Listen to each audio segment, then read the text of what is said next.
Assalamualaikum warahmatullahi wabarakatuh. Kami dari kelompok 6 akan menjelaskan sedikit mengenai pendekatan pengembangan kurikulum berdasarkan fokus sasaran. Sebelumnya, perkenalkan anggota dari kelompok kami. Yang pertama, Rifki Khairun Nizar dengan NIM 005. Yang kedua, Khalifatul Ummah dengan NIM 010. Yang ketiga, Mai Rofiqatul Mahmudah dengan NIM 017. Dan yang terakhir, Yulia Nur Azizah dengan NIM 018. Oke, langsung saja. Kami akan menjelaskan yang pertama mengenai pengertian pendekatan pengembangan kurikulum. Seperti yang sudah tertera dalam video ini, pendekatan dapat diartikan sebagai titik tolak atau sudut pandang seseorang terhadap suatu proses tertentu. Istilah pendekatan merujuk kepada pandangan tentang terjadinya suatu proses yang sifatnya masih sangat umum. Caswell mengartikan pengembangan kurikulum sebagai alat untuk membantu guru dalam melakukan tugas mengerjakan bahan, menarik minat murid, dan memenuhi kebutuhan masyarakat.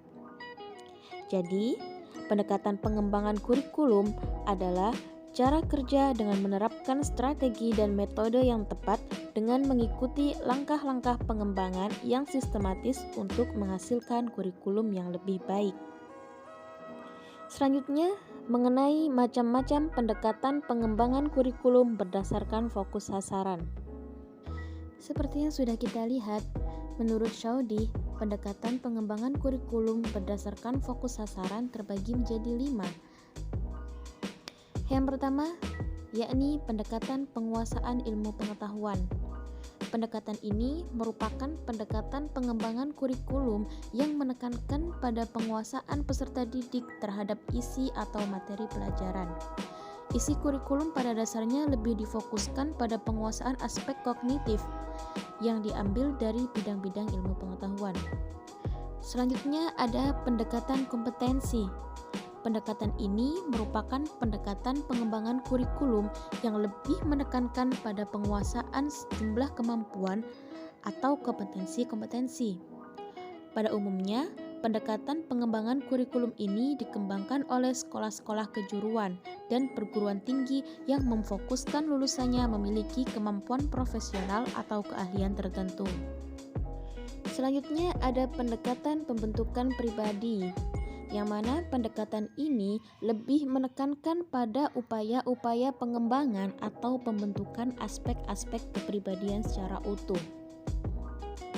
Lalu ada pendekatan pemecahan masalah kemasyarakatan.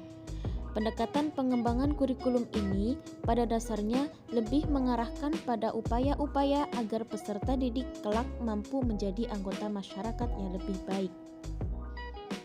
Dan yang terakhir, ada pendekatan kemampuan standar. Pendekatan pengembangan kurikulum ini lebih menekankan pada penguasaan kemampuan potensi yang dimiliki peserta didik sesuai dengan tahap-tahap perkembangannya.